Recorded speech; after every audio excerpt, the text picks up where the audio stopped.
Some of the most expensive yards I've ever seen still look cheap, and some of the best looking yards I've walked past were built on almost nothing. That shouldn't make sense, but it does, because how expensive a yard looks has almost nothing to do with what it cost.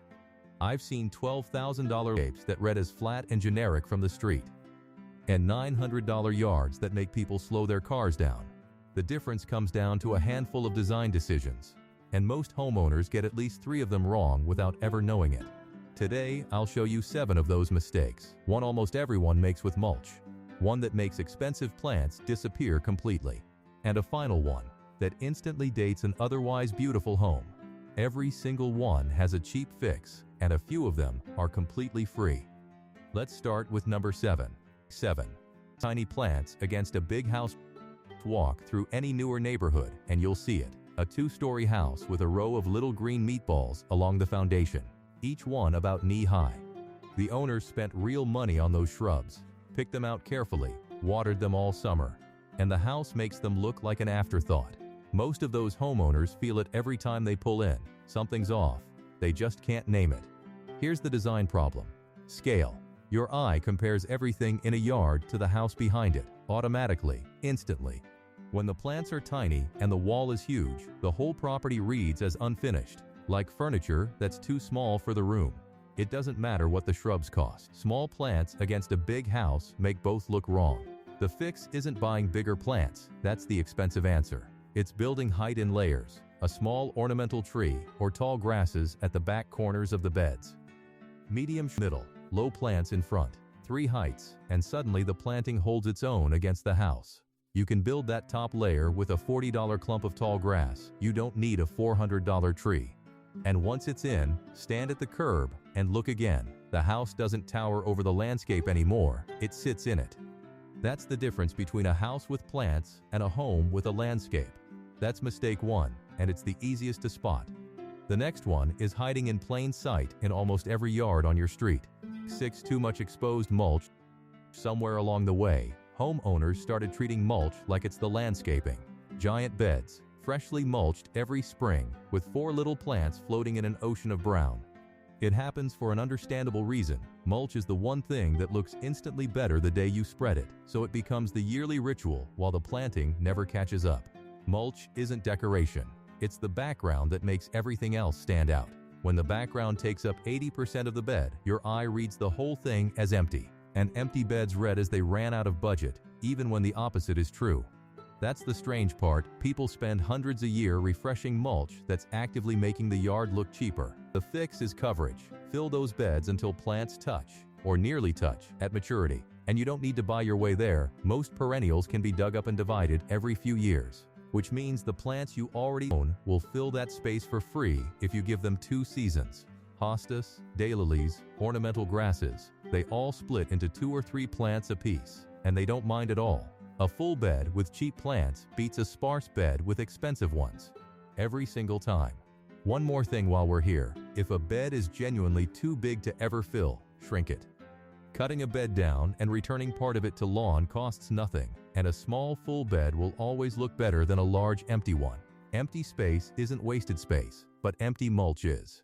Now, the next mistake is one you've seen 1,000 times. You just might not have noticed why it bothers you. 5 straight rows and even spacing.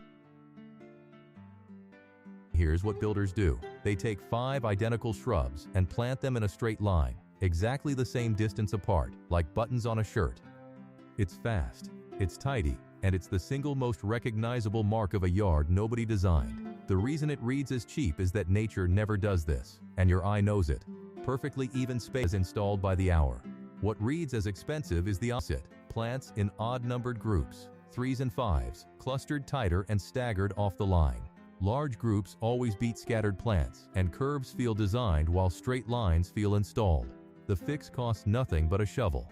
Take what's already planted and regroup it. 3 of the same shrub together here, 5 smaller plants drifted there, and let the bed edge curve instead of running parallel to the house. Same plants, different arrangement, completely different yard. Landscaping is arranging before it's buying, and this mistake is the clearest proof, because fixing it doesn't cost $1, just an afternoon and a willingness to undo what the builder did. That one's free to fix. The next mistake is the opposite problem. It happens when homeowners spend too much on too many different things.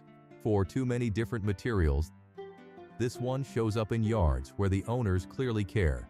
A concrete path, brick edging, gray gravel, red mulch, white stone around the tree, brown fence, black metal border around one bed. Every piece was bought separately. Every piece looked good in the store, and together they look like a clearance aisle. This is the mistake that stings the most, because it's the one where trying harder made things worse. The design principle is cohesion. Your eye wants materials to repeat, because repetition is what says one person planned all of this. Repetition creates luxury.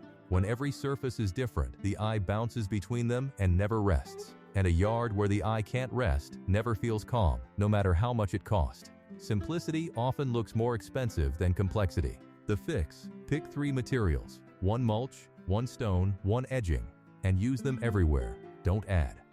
Subtract: rake the red mulch out and go all brown. Pull the white stone. Repeat the gravel where the stone was.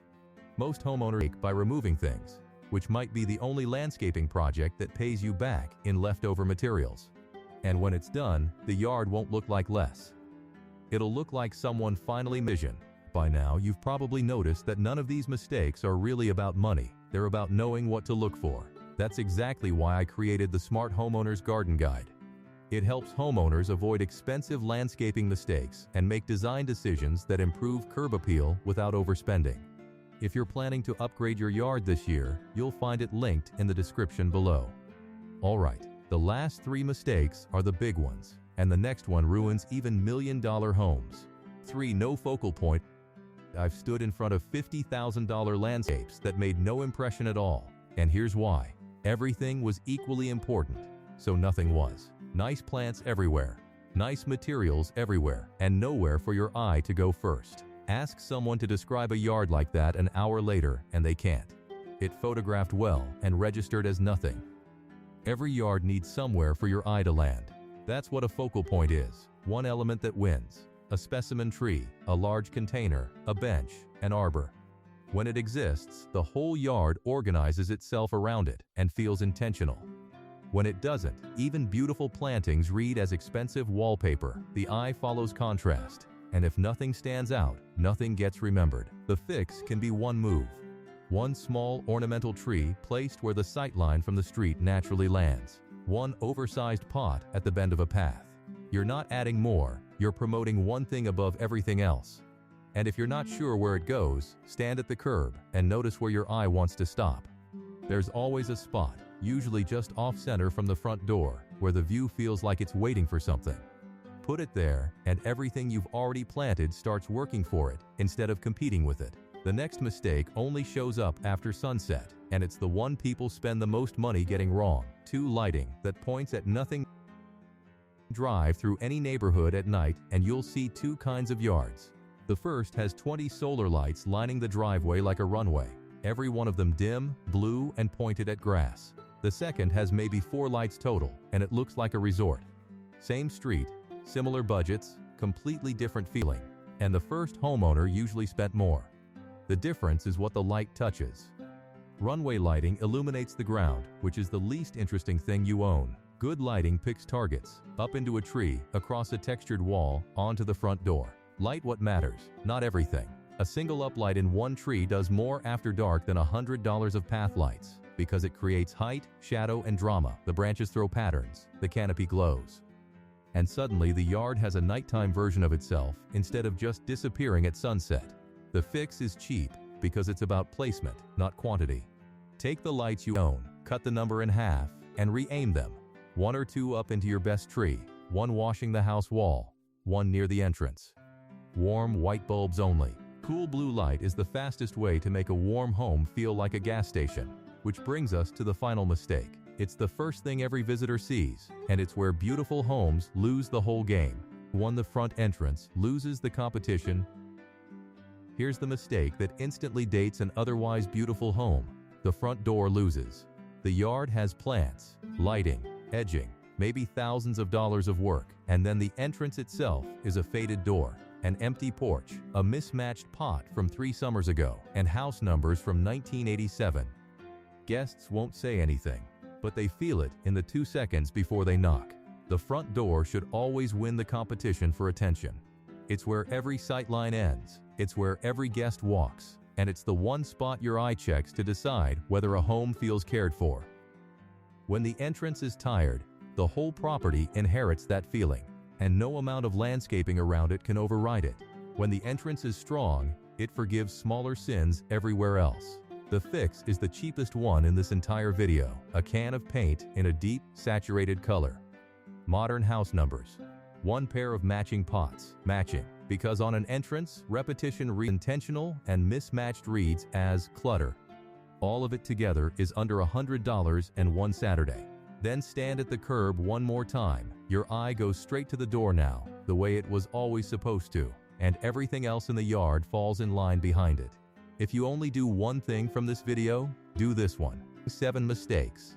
And not one of them was about spending more. Scale, coverage, grouping, cohesion, a focal point, light placement, and an entrance that wins. Every fix in this video costs less than a single trip to the garden center, and most of them are just rearranging what you already own. Expensive landscapes aren't full of expensive plants. They're full of intentional decisions. Beautiful landscapes come from better design decisions, not bigger budgets. So here's your homework. Walk outside, stand at the curb like a stranger would, and look at your yard through this list. Is anything too small for the house? Is there more mulch than plant? Are things in rows when they should be in groups?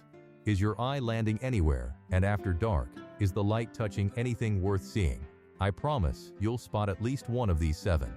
And I promise at least one of them is fixable this weekend, most likely for free. Which of these mistakes do you see most often in your neighborhood? Tell me in the comments. I read every one. And if this helped you see your yard differently, subscribe, because that's what this channel is for.